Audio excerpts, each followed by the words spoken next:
Eating disorders are a psychological condition that causes abnormal or disturbed eating habits.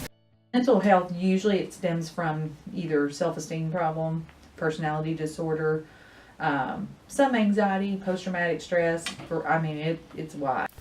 Those with eating disorders tend to never see themselves as skinny enough, always overweight. One of the known causes of eating disorders is stress. The age group that is most affected by these diseases are those in high school.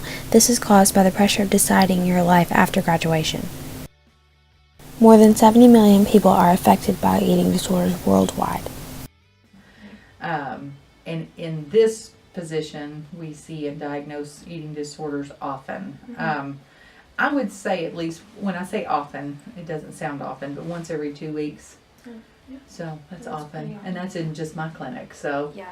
I can imagine countrywide Yeah. how often we see that. With this being said, 70 million people are not underweight due to starvation. This number includes those diagnosed with anorexia, bulimia, and obesity. Most people think of eating disorders as being more of the anorexic bulimic, but we see just as many, if not more, of the obesity overeater. All types of eating disorders have an extensive list of effects on the body.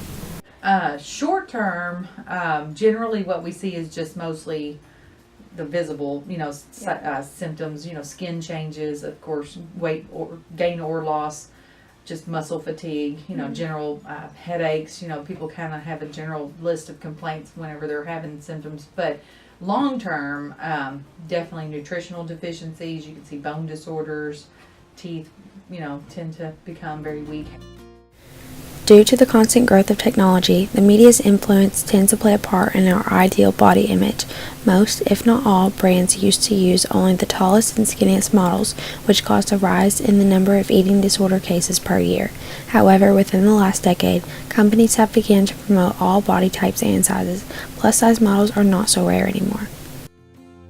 Despite the fact that eating disorders are one of the hardest psychological conditions to overcome, eating disorders have numerous solutions. According to multiple medical professionals, body image therapy is highly recommended to those diagnosed with eating disorders. During these sessions, the patient will learn the importance of self-worth. Experts are encouraging schools and parents to begin the discussion at a young age so the kids are familiar with the severity of eating disorders. Asking questions early. I think preemptively striking at a young age.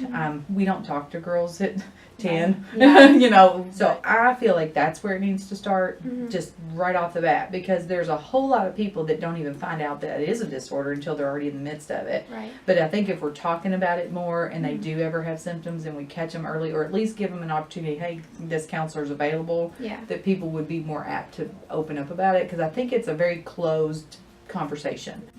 When you find out anybody has that disorder, you have to get to the meat of the matter or you're never going to make it better. Right. And I think that's why it's so hard. And people will relapse, often, Yeah. because sometimes, like I said, we're treating the surface, but there's much deeper problems. Right. And some people just won't open up. But for parents, I think seeking out help is the biggest thing. And not trying to be that understanding parent wants to be their child's friend. Right. They have to get tough and they have to make decisions that are Yeah. tough for the family, or sometimes you can lose that child forever. Yeah.